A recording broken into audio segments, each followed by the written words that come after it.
Life doesn't exist in past or future. It is experienced in the present, now. Past and future exist only in mind and body. They say past doesn't define you. But is that true? Definitely not.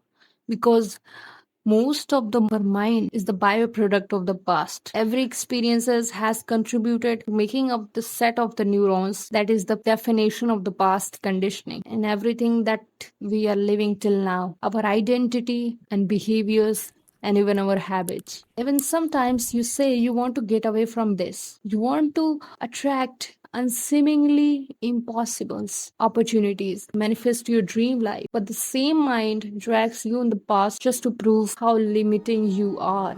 If you're truly willing to go to become someone different than now, you need to think and feel from that state. How it is even possible? The answer is being in the present moment.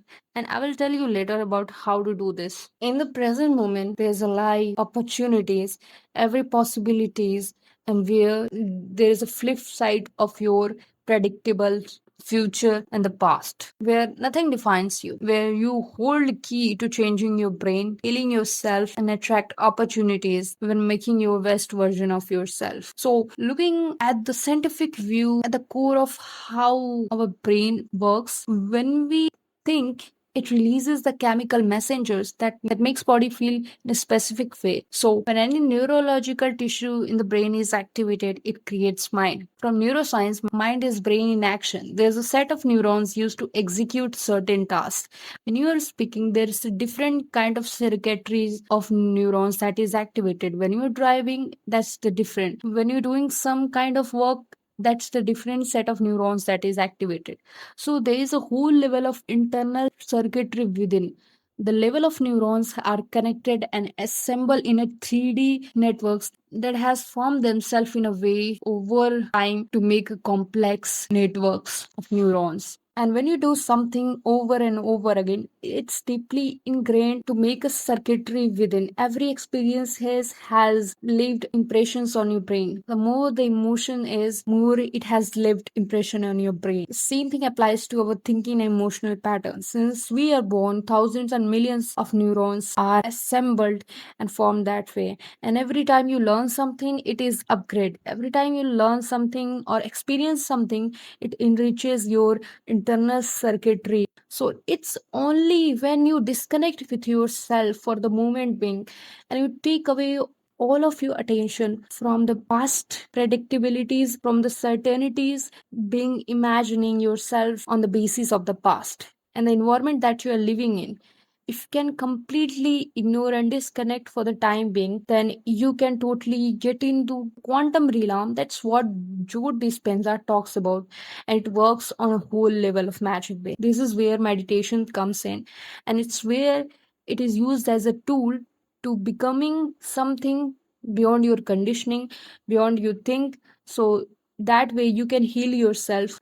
As you sit there, you just have to do nothing. You have to practice yourself to guard your attention to the present moment. It's the awareness, it's the consciousness that you have to guard for the moment being. Yes, the same focus that wanders here and there, consumed by most of our routine activities, our habits, and our thinking patterns every day of life. By overthinking a lot of the things. So, in a meditation, you take out some moment for the meditation, and where you do have to do nothing, just to cultivate an awareness, just to be in the present moment and observe whatever the thoughts that comes.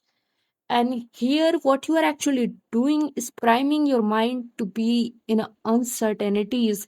Yes, the same mind that hates being into the void, being into the darkness.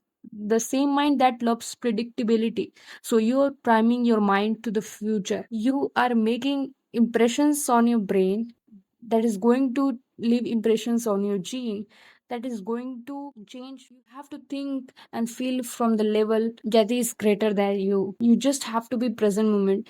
Take a moment out and just sit there, and even when the body fights back, it wants to hear the same thing.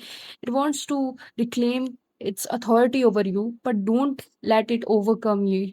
moment being. Take out the time and sit in a silence 20 to 30 minutes, and that's the practice that you have to do. That's the learning of today. And if you have watched till the end of the video, thanks for watching. Do subscribe to my channel for the next part.